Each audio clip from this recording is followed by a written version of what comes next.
After reaching another milestone, does Sidney Crosby belong on hockey's Mount Rushmore? Hey everyone, welcome into Off the Post. Rob Wong, joined alongside by Bruce Garrioch in Ottawa and Patrick Johnston in Vancouver. And last season, guys, all the talk was about Alex Ovechkin chasing down Wayne Gretzky. And I know we talked about on this program whether or not he belonged on hockey's Mount Rushmore. Well, it's Sidney Crosby's turn. The other night, he picked up career point 1,724, surpassing Mario Lemieux for most in Pittsburgh Penguins history. He now sits 8th all-time in NHL history when it comes to points. Feels like just yesterday Sid the Kid was starting his NHL career. But Bruce, he's got a much better resume as far as titles. And you've got, of course, the Golden Goal with Team Canada. You've got some other international trophies for Sidney Crosby compared to Alex Ovechkin. I know he's still going at this point, and it's not all said and done. But when you look at the resume, is it possible that Sidney Crosby belongs on hockey's Mount Rushmore? Yeah, I would put him right up there with Austin Matthews. Oh, kidding. Steve's not even here. Yeah, Steve's not here. That's right. No, you know what? I think that Sidney Crosby, if you look at the depth of what he's done for the Pittsburgh Penguins, Patrick, number one, he came in at a time that the franchise needed saving, and he saved the franchise. Right. He also has gone on to win Stanley Cups. He's won, scoring titles. He's good at both ends of the ice. He's 7th all time in scoring amongst in the league. It's a pretty good chance. Maybe by the time he retires, he'll end up 2nd or 3rd. There is nothing that he hasn't done. And the icing on the cake, Rob, is the Golden Goal. I mean, this is a guy who, for his country, has stepped up every time. And also, someone who's had to overcome concussions. And there were times we thought during this whole chapter in history that his career was over, Patrick. And he's persevered, and he's gone on, and he's kept the Pittsburgh Penguins a lot of times in contention.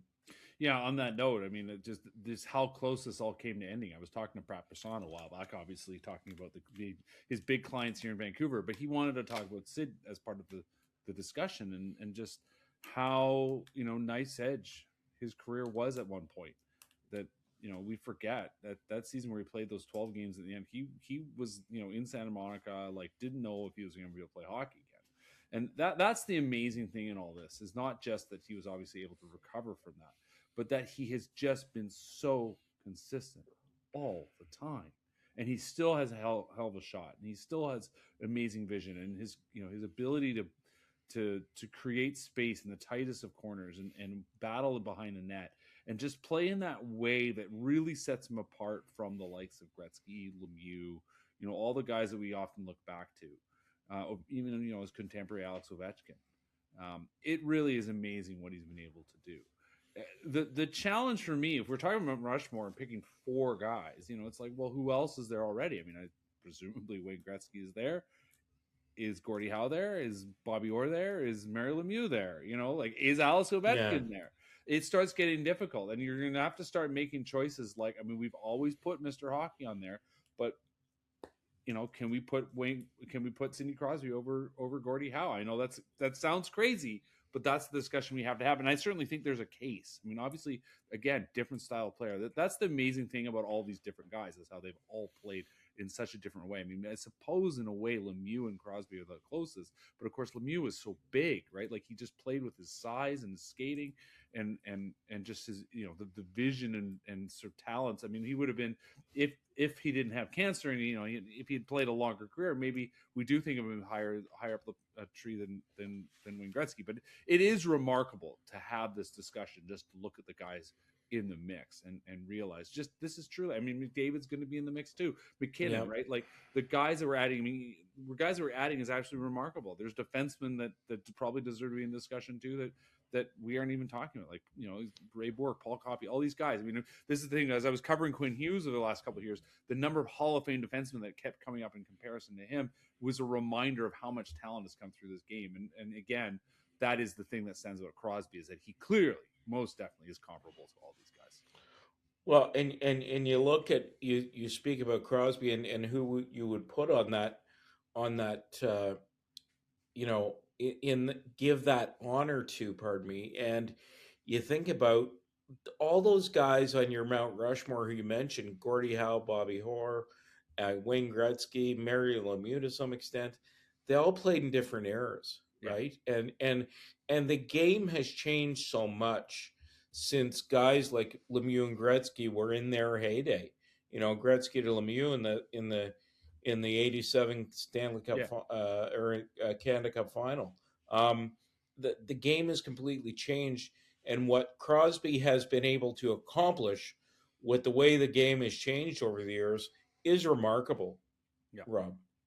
Yeah, and look, this is the challenge, I think, as you guys mention it. Some of those names that you threw out there, whether it's Gordie Howe, Gretzky, Bobby Orr, Mario Lemieux, different eras and different times. But, if we fast forward to 15 years from now, and we're talking about Connor McDavid and Nathan McKinnon and maybe, Cale Makar, who's on that trajectory, somebody's going to have to come off this thing. I mean, you can't keep Bobby Orr, Gordie Howe, and Wayne Gretzky up there forever. Maybe Wayne, because of all the records that he has. But at some point, you maybe need to have some conversations about who's getting bumped off, especially if the resume continues to build for some of these current day players. Patrick, I mean, it's harder too because Bruce is the only guy on here who's actually watched Bobby Orr play hockey. So, I mean, that's the thing, though, isn't it? It's trying to understand and I like Bruce's your point about the era, right? Like the context of the era is what matters so much, and that is why I think Gretzky, for instance, will always be there. Just it's all the records, but it's understanding the sort of the distance he was from everybody else, right? Like the way he put up points. I mean, it was. We were joking earlier this season about Kiefer Sherwood here in Vancouver because he was scoring so many goals, and the comparison point was I think he'd scored like 22% of the team's goals at that point. And I think in Wayne Gretzky's season where he scored his 92 goals, he was only at like 18%.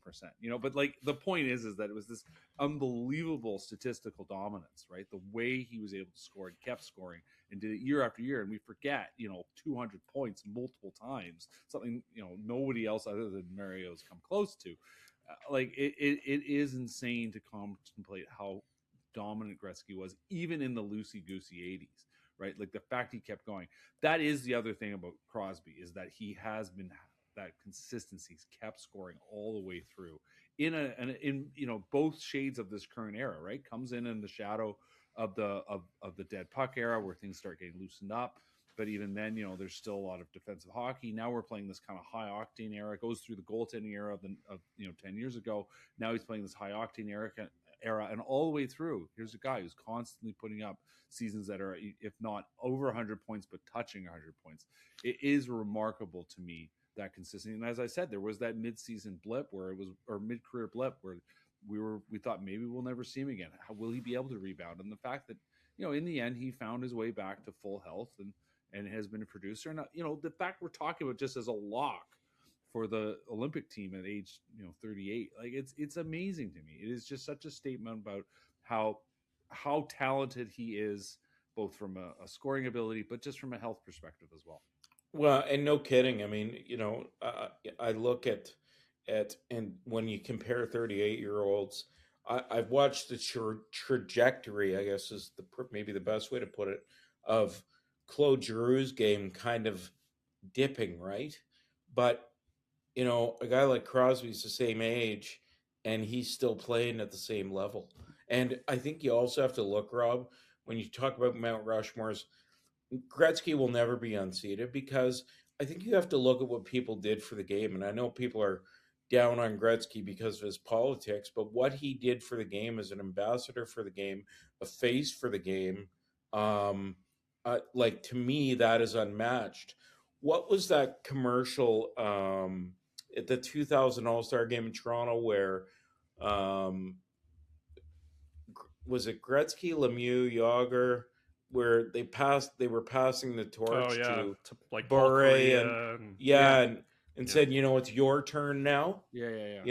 I think that's where, to me, Gretzky, like you say, the other names can be moving parts, sure, but I think that Gretzky will always be there. And I just look at when you look at ambassadors for the game, Sidney Crosby's pretty hard to match as well. Yeah, absolutely. His impact on the game has been unmatched pretty much since he entered the league. It's unfortunate he's closer to the end than the beginning, but still a lot of career left for Sidney Crosby, and we can't wait to watch him suit up in a couple of months at the Olympics for Team Canada. What do you think? Does Sidney Crosby belong on hockey's Mount Rushmore? Let us know in the comments section below. For Bruce Garrioch and Patrick Johnston, I'm Rob Wong. Thanks for watching, and we'll talk to you on the next one.